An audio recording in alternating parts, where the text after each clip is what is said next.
नमस्कार, मैं हूं आपके साथ निशु शर्मा और आप देख रहे हैं हमारा खास बुलेटिन हमारा उत्तराखंड। चलिए शुरुआत करेंगे। देहरादून में सिंचाई विभाग और उत्तराखंड परिवहन निगम लिमिटेड के अंतर्गत विभिन्न पदों पर चयनित अभ्यर्थियों के लिए नियुक्ति पत्र वितरण समारोह आयोजित किया गया है। सीएम धामी ने कार्यक्रम को संबोधित किया है। क्या कुछ उनकी ओर से कहा गया है, सुनिए। श्रीमती रीना जोशी जी एवं सभी आए हुए हमारे विभागों के सभी अधिकारीगण, विभागाध्यक्ष, अपर सचिव, परिवहन विभाग के हमारे सभी, और आज जिनके निमित्त इस शानदार कार्यक्रम यहाँ पर आयोजित किया गया है, नियुक्ति पत्र वितरण जिनको होना है, नियुक्ति पत्र वितरण समारोह, ऐसे सभी चयनित अभ्यर्थी भाइयों एवं बहनों और आप सबके अभिभावकगण, मीडिया के हमारे सभी मित्र, मैं सबसे पहले तो आप सभी का आज इस अवसर पर मुख्य सेवक सदन में पधारने पर आप सभी का हृदय से स्वागत करता हूं, आप सबका अभिनंदन करता हूं।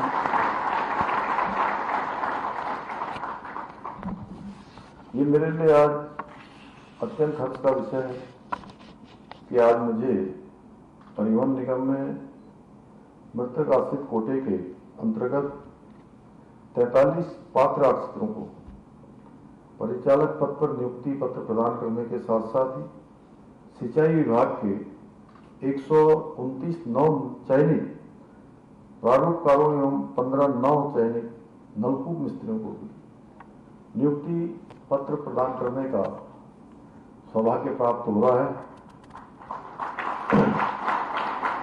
मैं इस अवसर पर आप सभी को, आज जिनको नियुक्ति पत्र प्राप्त हो रहे हैं, उन सबको मैं बधाई देता हूं और आपके साथ साथ आपके माता पिता, आपके अभिभावकों को भी, आपके गुरुजनों को भी, जिन्होंने आपका मार्गदर्शन किया, आपका पाथेय किया, उन सभी को भी मैं बधाई देता हूं। साथ ही आप सबके उज्जवल भविष्य की कामना करते हुए ये आशा करता हूं कि आप सभी अपने अपने जो जिम्मेदारियां आपको मिलने जा रही हैं, उन सभी जिम्मेदारियों का, दायित्वों का पूरी सेवा के साथ, समर्पण के साथ, परिश्रम के साथ और ईमानदारी के साथ इसका निर्वहन करेंगे। भाइयों बहनों, मैंने 4 जुलाई 2021 को राज्य के मुख्य सेवक के रूप में कार्य करना प्रारंभ किया। तभी से मेरे समक्ष ये बात आई कि परिवहन विभाग में मृतक आश्रित कोटे के अंतर्गत कई वर्षों से नियुक्तियां लंबित पड़ी थी और सच में मुझे ये जानकर बहुत पीड़ा हुई और उनके परिवार के लोग, हमारे आश्रित लगातार मुझे मिलते थे और मुझे जानकर अत्यंत पीड़ा हुई कि जिन परिवारों ने अपना जीवन का जो सहारा है वो खो दिया है, उन्हें समय पर सहायता नहीं मिल पा रही है। सच में बड़ा पीड़ादायक था। मैं समझ सकता हूं उस कठिन समय में उन परिवारों पर क्या बीती होगी जब उनका एकमात्र आश्रयदाता इस दुनिया से चला गया हो। तब उन्हें अनेक प्रकार की कठिनाइयों से, वित्तीय परेशानियों से, संकटों से गुजरना पड़ा होगा। मैंने जब इस विषय का संज्ञान लिया तो मुझे बताया गया कि राज्य गठन के बाद से ही परिवहन निगम लगातार वित्तीय संकट की स्थिति से गुजर रहा है, जिसके चलते निगम के सेवारत कार्मिकों के समय पर वेतन नहीं मिलने के साथ ही उनको अनेक जो देय लाभ थे वह भी लंबित थे। वहीं दुर्भाग्यवश दिवंगत कर्मचारियों के आश्रितों को नियमानुसार मिलने वाले लाभों से भी वंचित रहना पड़ा था और इस विषय को मैंने बहुत गंभीरता से लिया और सभी अधिकारियों को मैंने कहा कि शीघ्र इसका समाधान निकालिए और मृतक आश्रितों की नियुक्ति से संबंधित प्रस्ताव को प्राथमिकता से हमने मंत्रिमंडल में, हमारे सभी मंत्रिमंडल के सहयोगियों सहित उसको मंजूरी दिलाई और हमारी सरकार ने 195 मृतक आश्रितों की परसों से लंबित नियुक्तियों को प्राथमिकता के आधार पर पूर्ण करने का संकल्प लिया। मुझे खुशी है कि इस संकल्प को पूर्ण करते हुए हमने पिछले वर्ष 150 मृतक आश्रितों को नियुक्ति पत्र प्रदान किए। आज शेष 43 पात्र आश्रितों को भी नियुक्ति पत्र प्रदान कर रहे हैं। हमारी सरकार ने परिवहन निगम के प्रबंधन और कर्मचारियों के साथ मिलकर एकजुट प्रयास किए हैं, जिसके परिणाम स्वरूप आज परिवहन निगम वर्षों पुराने वित्तीय संकट से उभरने में भी बहुत हद तक सफल हुआ है। वर्ष 2024 में निगम ने रिकॉर्ड 56 करोड़ रुपए से भी अधिक का लाभ अर्जित किया है। आज निगम के बेड़े में नए वाहन शामिल हो रहे हैं। कर्मचारियों को 7वें वेतन आयोग का लाभ मिल रहा है। प्रदेश में नए बस स्टैंडों का बड़े ISBT की तर्ज पर अनेक स्थानों पर उनका विस्तार हो रहा है। कार्यशालाओं का निर्माण कार्य किया जा रहा है। साथ ही आज परिवहन निगम के साथ ही सिंचाई विभाग में भी 129 नव चयनित ड्राफ्टमैन और 15 नलकूप मिस्त्रियों को भी नियुक्ति पत्र प्रदान किए जा रहे हैं।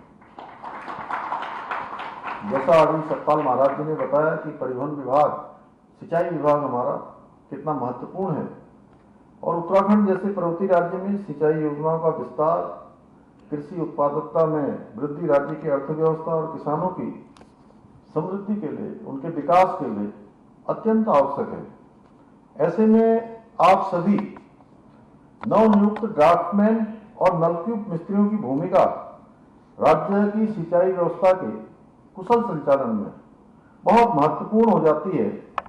ड्राफ्टमैन न केवल सिंचाई परियोजनाओं के नक्शों और डिजाइनों का निर्माण करते हैं, बल्कि भविष्य के विकास की रूपरेखा भी आप सबके माध्यम से तैयार होती है। वहीं हमारे नलकूप मिस्त्री सिंचाई परियोजनाओं के वे जमीनी स्तंभ हैं जो अपनी तकनीकी कुशलता से किसानों के खेतों तक जल पहुंचाने के कार्य को साकार करते हैं। साथ ही बाढ़ नियंत्रण, जल प्रबंधन, जल स्रोतों के संरक्षण जैसे कार्यों में भी सहायता करते हैं। इसलिए मैं आप सभी से ये अपेक्षा करता हूं कि आप सभी अपने कार्य को राज्य निर्माण और जन सेवा का माध्यम मानकर पूरी निष्ठा के साथ, पूरी ईमानदारी के साथ और समर्पण के भाव से निभाएंगे। भाइयों बहनों, ये हमारी सरकार ने जो सिंचाई विभाग में ड्राफ्टमैन नियुक्त हुए हैं, उसमें से 10 अभ्यर्थी जो राजकीय सेवा में नियुक्ति पत्र प्राप्त कर रहे हैं, वो हमारे राज्य आंदोलनकारियों के 10% जो क्षैतिज आरक्षण है, उसके बाद सरकारी सेवा में उनको आज अवसर मिल रहा है। और ये हमने राज्य की विधानसभा में विधेयक लाकर ये विधेयक बनाया, जिससे हमारे राज्य आंदोलनकारियों के आश्रितों को आरक्षण मिलने का मार्ग प्रशस्त हुआ। भाइयों बहनों, आप सभी भली भांति जानते हैं कि जैसा अभी युगल किशोर पंत जी बता रहे थे, सर्जिकल स्ट्राइक, तो सर्जिकल स्ट्राइक सच में ये बड़ा कठिन निर्णय था और उस निर्णय को लेने में हमें कई प्रकार की चुनौतियों का सामना करना पड़ा। आप सब देहरादून से आप सुन रहे थे सीएम धामी को, जहां पर नियुक्ति पत्र उनकी ओर से वितरित किए गए और इसी के साथ बड़ी सौगात उनकी ओर से दी गई। चलिए खबरों में आगे बढ़ेंगे। कथावाचक अनिरुद्धाचार्य के विवादित बयान पर जहां एक और कई संतों ने इसे स्त्री विरोधी, असंयमित और मर्यादा के विपरीत बताया है, तो वहीं दूसरी ओर कुछ संत इसे सटीक सामाजिक आलोचना मान रहे हैं। काली सेना के अध्यक्ष स्वामी आनंद स्वरूप महाराज शांभवी ने अनिरुद्धाचार्य के समर्थन में बयान दिया है। उन्होंने कहा कि महाराज ने जो कहा वो शास्त्र सम्मत है और समाज को सत्य से अवगत कराने का प्रयास है। उन्होंने स्पष्ट किया कि ये किसी वर्ग विशेष को अपमानित करने के लिए नहीं, बल्कि सामाजिक विघटन पर गंभीर संकेत है। फिलहाल ये बयान धार्मिक, सामाजिक और महिला अधिकार समूहों के बीच तीखी बहस को जन्म दे चुका है। सोशल मीडिया पर भी इस विषय पर तीव्र प्रतिक्रियाएं लगातार सामने आ रही हैं।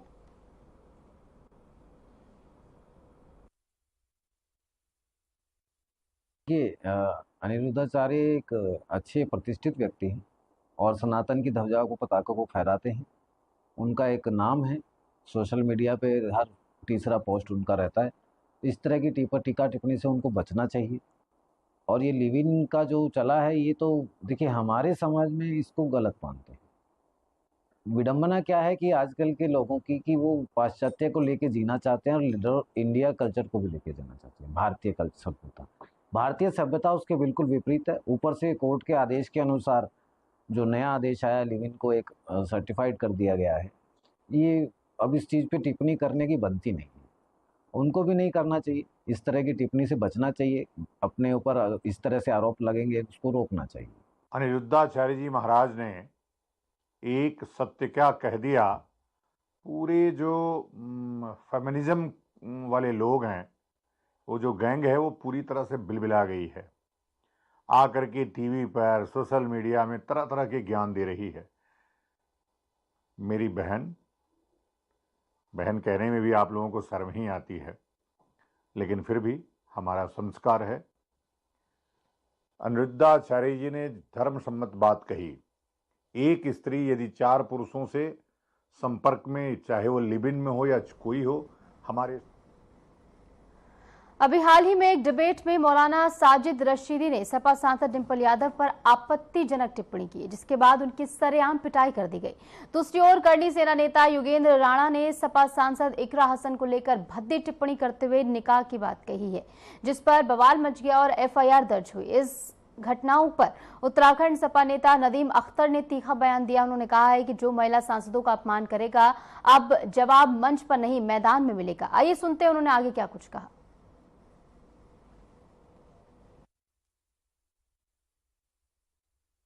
मौलाना साजिद रशीदी, जिनकी एक न्यूज चैनल डिबेट में पिटाई की गई, और पिटाई क्यों की गई? क्योंकि उन्होंने एक महिला सांसद यानी कि समाजवादी पार्टी की नेता श्रीमती डिंपल यादव के खिलाफ जिस तरीके की अभद्र भाषा का इस्तेमाल किया, उनके पहनावे पर टिप्पणी की, जबकि जो पहनावा है, जो साड़ी का पहनावा है, वो हमारी भारतीय परंपरा का हिस्सा है और गरिमापूर्ण पहनावा माना जाता है। उसके बावजूद इस तरह के कथित मौलाना अगर ऐसी टिप्पणी करेंगे तो लोगों का गुस्सा होना स्वाभाविक है। देहरादून सहित पूरे उत्तराखंड में मानसून सक्रिय है और इसके साथ ही आम जनता को भारी परेशानियों का सामना करना पड़ रहा है। जगह जगह जलभराव, नालियों का चौक होना और इसी के साथ डेंगू का बढ़ता खतरा, ये सब राज्य की नगर व्यवस्था पर सवाल खड़े कर रहे हैं। प्रदेश कांग्रेस महामंत्री नवीन जोशी ने इन हालातों को लेकर राज्य सरकार पर जोरदार हमला बोला है।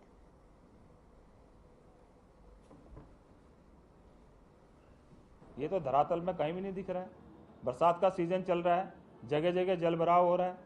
इनके विधायक हैं खजान दास जी, उन्होंने स्पष्ट रूप से आरोप लगाया है कि मैं अधिकारियों को कई बार बोल चुका हूं, मैं अधिकारियों को प्यार से समझा चुका हूं, डांट के समझा चुका हूं, लेकिन कोई सुनने को तैयार नहीं है। अगर इस सरकार में सत्ताधारी पक्ष के विधायक का बात नहीं सुनी जा रही है तो आम आदमी की बात को क्या सुना जाएगा। आज बरसात के सीजन में सारे नाले चौक हैं, कूड़े का पूरा ढेर लगा पड़ा है। डेंगू का सीजन चल रहा, उसकी रोकथाम की सरकार ने कोई व्यवस्था नहीं करी। नगर निगम ट्रिपल इंजन की सरकार हो गई इनकी, केंद्र में भी, राज्य में भी और देहरादून महानगर में भी।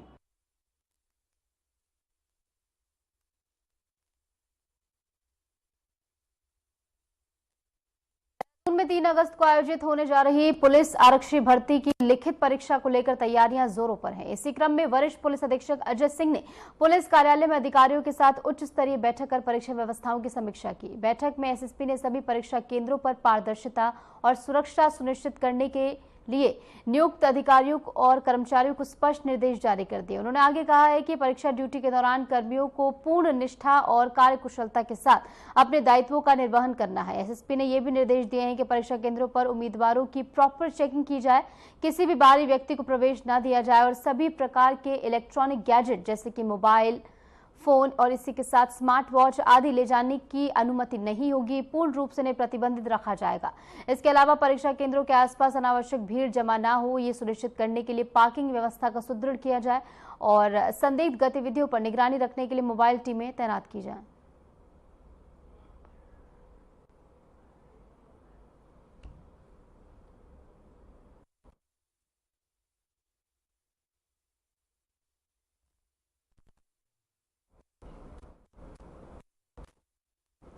उत्तराखंड पर्यटन विभाग मसूरी आने वाले पर्यटकों के लिए ऑनलाइन रजिस्ट्रेशन को अनिवार्य किया जाने के फैसले ने नया विवाद खड़ा कर दिया है। इस निर्णय को लेकर जहां पर्यटन विभाग इसे भीड़ नियंत्रण और पर्यावरणीय संतुलन के लिए जरूरी बता रहा है, तो वहीं स्थानीय व्यापारी और होटल व्यवसायी इसे पर्यटन कारोबार के लिए झटका मान रहे हैं। मसूरी होटल एसोसिएशन के महामंत्री अजय भार्गव का कहना है कि 60 से 70% पर्यटक आखिरी वक्त पर यात्रा का निर्णय लेते हैं। रजिस्ट्रेशन की बाध्यता उन्हें दूसरे डेस्टिनेशनों की ओर मोड़ सकती है। मसूरी महिला कांग्रेस अध्यक्ष जसबीर कौर ने इस नीति को अव्यवहारिक बताते हुए सरकार पर असफलता का आरोप लगाया है और चेतावनी भी दी है कि कांग्रेस सड़कों पर उतरकर इसका विरोध करेगी। वहीं टेंडर्स और वेलफेयर एसोसिएशन के महासचिव जगजीत कुकरेजा ने भी इस फैसले का विरोध किया है और कहा है कि इसे अनिवार्य की बजाय वैकल्पिक बनाया जाए। साथ ही चेक इन के समय रजिस्ट्रेशन की सुविधा होनी चाहिए। आजकल जो है सरकार द्वारा ये एक नया नियम लागू करा गया है जिसमें कि पर्यटकों के लिए रजिस्ट्रेशन करना अनिवार्य है। लेकिन देखिए इसका हम मसूरी वासी, मसूरी ट्रेडर्स की तरफ से और समस्त मसूरी वासियों की तरफ से हम इसका पुरजोर विरोध करते हैं। और ये देखिए क्योंकि मसूरी एक फ्री फ्लोइंग डेस्टिनेशन है। यहाँ पे क्या है कि टूरिस्ट अंतिम समय पे यहाँ पे आने का प्रोग्राम बनाता है। अगर रजिस्ट्रेशन की बाध्यता रखी जाएगी तो इससे क्या होगा कि पर्यटकों की संख्या में बहुत ज़्यादा कमी आएगी, जिससे कि व्यापार प्रभावित होगा और जो है इससे होटल, दुकान, रेस्टोरेंट सब जगह का व्यापार बहुत ज़्यादा प्रभावित होगा। तो यदि ऐसा होता है तो हम इसका पुरजोर विरोध करेंगे और रजिस्ट्रेशन की बाध्यता नहीं होनी चाहिए। ये सरकार का डिसीजन बहुत अच्छा डिसीजन है, स्वागत योग्य डिसीजन है। कहीं भी आप किसी भी सिटी में जाते हैं, खासकर हिल स्टेशन में, अगर आइडेंटिफिकेशन ट्रैकिंग हो रही है तो उसमें गलत बात क्या है? आपको पता चल रहा है आपके कस्टमर्स कौन है, कब आ रहे हैं, कब जा रहे हैं, तो ये पुलिस को भी वेरीफाई करने में हेल्प मिलती है और सरकार का एक डाटा भी बन जाता है। और जहाँ तक जो लोग इसमें एक भ्रामक तथ्य फैला रहे हैं, इसमें हाँ मैं ये जरूर मानूंगा कि थोड़ा सा एग्जीक्यूशन में लैप्स है। पॉलिसी हमेशा एक अच्छी इंटेंशन से की जाती है। जो यहाँ पे जिला पर्यटन अधिकारी है, जो टूरिज्म से रिलेटेड लोग हैं, उनको इस चीज का क्लैरिटी देनी चाहिए। क्या ये रजिस्ट्रेशन ऑनलाइन होगा? क्या ये रजिस्ट्रेशन जब गेस्ट अपने होम स्टेज में अपने होटल्स में आ जाएगा तब ये विजिटिंग बुक के माध्यम से होगा? तो ये क्लैरिटी करे तो इससे कस्टमर्स को भी हेल्प मिलेगी। एक एनजीटी का डायरेक्शन था जिसके तहत जो है 1 तारीख से, कल से मसूरी में रजिस्ट्रेशन मैंडेटरी कर दिया गया है। जितने भी पर्यटक मसूरी आएंगे उनको उनका रजिस्ट्रेशन होना मैंडेटरी है। लेकिन ये बिल्कुल एक भ्रम की स्थिति पैदा कर दी गई है कि जिसमें कि मसूरी आने से पहले पर्यटक को अपना रजिस्ट्रेशन करना है। मसूरी में आने से पहले जैसे पूर्व में आते थे उसी प्रकार से मसूरी आना है। उनको किसी प्रकार से कहीं पे भी रोका टोका नहीं जाएगा। उत्तराखंड सरकार ने जो मसूरी आने वाले पर्यटकों के लिए रजिस्ट्रेशन अनिवार्य किया है, ये सरासर गलत है और ये उनकी नाकामयाबी है, क्योंकि उनके द्वारा जो है पूरी सहूलतें नहीं दे पा रहे हो पर्यटकों को। क्योंकि पर्यटक मसूरी में आता है, मसूरी में देखिए यहाँ पर सबसे पहली है जाम की स्थिति। यहाँ पर जो पर्यटक आता है वो किंग रेड से लेकर गांधी चौक तक आने में उसको 4 घंटे लग जाते हैं। बातें तो बड़ी बड़ी की जाती है कि जी दिल्ली से आदमी 2 घंटे में देहरादून पहुंच जाएगा, और देहरादून आदमी 2 घंटे में पहुंच गया, देहरादून से उसको कुठाल गेट आते आते 4 घंटे लग जाते हैं। फिर वो जब मसूरी यहाँ पर आता है इस पे किंग रेड से गांधी चौक, या अगर उसको यहाँ पिक्चर पैलेस जाना है वहां उसको जाम में मई जून के महीने में उसको 4 घंटे लग जाते हैं। खबर रुड़की से है, जहां सिविल लाइंस कोतवाली पुलिस और एंटी ह्यूमन ट्रैफिकिंग यूनिट ने संयुक्त कार्रवाई करते हुए एक होटल में चल रहे सेक्स रैकेट का भंडाफोड़ किया है। मलकपुर चुंगी के पास स्थित होटल श्रीनिवास में की गई छापेमारी के दौरान 8 युवतियां और 5 युवकों को आपत्तिजनक स्थिति में यहां से पकड़ा गया। हिरासत में लिए गए युवकों को फिलहाल गिरफ्तार कर लिया गया है। होटल मैनेजर भी इसमें शामिल है बताया जा रहा है। बताया ये भी गया है कि होटल में लंबे समय से ये गोरख धंधा बेखौफ चल रहा था और ग्राहकों की डिमांड के चलते यहां पर युवतियों को बाहर से भी भेजा जाता था। फिलहाल पुलिस की पूछताछ जारी है और नामों का खुलासा और कार्रवाई पूरी होने के बाद सभी चीजें साफ होंगी। रुड़की क्षेत्रांतर्गत कल मलकपुर चुंगी के आसपास पर एक होटल है, गेस्ट हाउस की तरह ऑपरेट किया जा रहा था। तो उसमें देह व्यापार की सूचना प्राप्त हुई थी, तो मौके पर पुलिस के द्वारा उसमें छापामारी की गई। एसटीयू की टीम के द्वारा उसमें सम्मिलित रही और इसमें 8 युवतियां तथा 5 युवक जो हैं उनको गिरफ्तार किया गया है। मौके पर उनके पास आपत्तिजनक कृत्य करते हुए पकड़े गए हैं। यह एक संगठित तरीके से किया जा रहा था, क्योंकि इसमें जो लड़कियां हैं वो देश के विभिन्न भागों से, स्पेशली कुछ चंडीगढ़ से हैं, कुछ दिल्ली से हैं, तो इस तरीके का अपराध यहाँ पर किया जा रहा था। तो उसमें अनैतिक देह व्यापार अधिनियम की धाराओं में मुकदमा दर्ज कर लिया गया है, तो सभी को गिरफ्तार कर लिया गया है और इसमें उचित विधायी कार्रवाई की जा रही है। खबरों में आगे बढ़ी। हरिद्वार पुलिस मुख्यालय में वरिष्ठ पुलिस अधीक्षक प्रमेंद्र सिंह डोभाल की अध्यक्षता में एनडीपीएस एक्ट से जुड़े मामलों को लेकर एक अहम बैठक आयोजित की गई। इस दौरान एसएसपी ने लंबित मामलों की समीक्षा करते हुए नशे के कारोबार में लिप्त अधिकारियों के खिलाफ ठोस कार्रवाई के निर्देश दिए।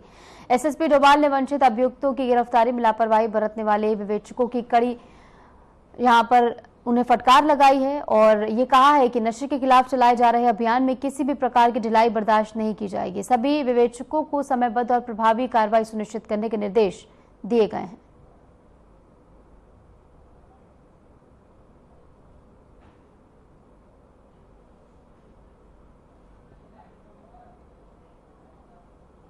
उसमें की जा रही विवेचना की प्रगति के संबंध में और क्या अभी कार्रवाई खासकर 29 एनडीपीएस एक्ट में या अन्य जो हमारे पिट एनडीपीएस है या एचएस की कार्रवाई है, गैंगस्टर एक्ट की कार्रवाई है, उस पर एक विस्तृत आज विवेचनाओं के संबंध में समीक्षा की गई थी। उसमें जो आईओ हैं उनके साथ ही संबंधित थानाध्यक्ष और सर्कल अफसर और एसपी सिटी, एसपी ग्रामीण सभी को बुलाया गया था और इसमें जो पेंडेंसी के कारण हैं, अगर उसमें व्यक्ति द्वारा जो पेंडेंसी रखी गई है हमारी विवेचक द्वारा उन किन परिस्थितियों में रखी गई है उसकी समीक्षा की गई थी और इनको निर्देशित किया गया है कि पेंडेंसी को तत्काल समाप्त करेंगे और जो भी विवेचना में जो प्रगति है। खबर रुद्रप्रयाग से है, जहां केदारनाथ धाम की यात्रा फिलहाल सुचारू रूप से जारी है। बीती रात हुई बारिश के चलते गौरीकुंड और सोनप्रयाग के बीच के रास्ते में मलबा और पत्थर आ गए थे, जिससे मार्ग आंशिक रूप से बाधित हुआ था। हालांकि संबंधित कार्यदायी संस्थाओं ने तेजी से काम करते हुए मलबा हटा दिया है और अब श्रद्धालु इस मार्ग से सुरक्षित आवाजाही कर पा रहे हैं। गौरीकुंड के समीप क्षतिग्रस्त मार्ग पर सुरक्षा बलों की सहायता से यात्रियों को सावधानी पूर्वक उन्हें पार कराया जा रहा है। प्रशासन ने केदारनाथ धाम की यात्रा पर आने वाले श्रद्धालुओं से अनुरोध किया है कि वे मौसम की स्थिति को देखते हुए यात्रा करें और पूरी सतर्कता जरूर बरतें।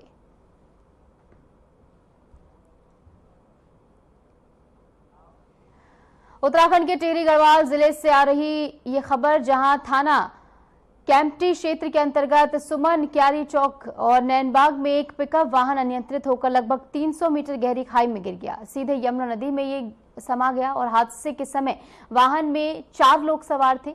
जानकारी के मुताबिक 2 लोग वाहन के नीचे गिरने से पहले ही छिटक गए, जिन्हें हल्की चोटें आई हैं और उन्हें प्राथमिक उपचार के लिए अस्पताल भेजा गया है। वहीं 2 अन्य व्यक्ति गंभीर रूप से घायल हुए हैं, जिन्हें प्राथमिक उपचार के बाद देहरादून रेफर किया गया है। फिलहाल चौकी नैनबाग की पुलिस टीम मौके पर मौजूद है और राहत एवं बचाव कार्य लगातार जारी है। हादसे को लेकर क्षेत्र में शोक का माहौल है।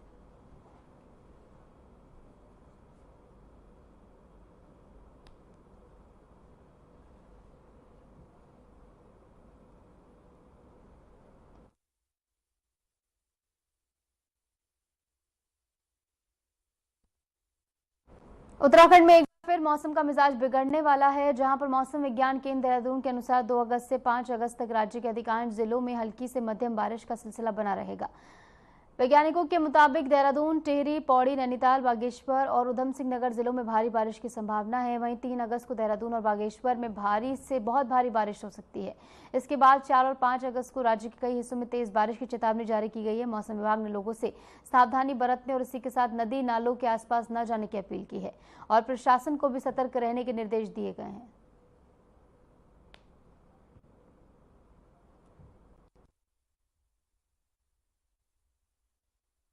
2 अगस्त से लेकर के 5 अगस्त तक उत्तराखंड में अधिकांश स्थानों पर हल्की से मध्यम वर्षा मिलने की संभावना है। और भारी वर्षा की बात करें तो 2 तारीख को उत्तराखंड के देहरादून, टिहरी, पौड़ी, नैनीताल, बागेश्वर या उधम सिंह नगर जनपद है, यहाँ पर कहीं कहीं भारी वर्षा मिल सकती है। 3 तारीख को जो है उत्तराखंड में देहरादून और बागेश्वर जनपद है, वहाँ कहीं कहीं भारी से लेके बहुत भारी वर्षा मिलने की संभावना है। जबकि जो उत्तरकाशी, रुद्रप्रयाग या टिहरी है, नैनीताल जनपद है, यहाँ कहीं कहीं भारी वर्षा मिलने की संभावना है।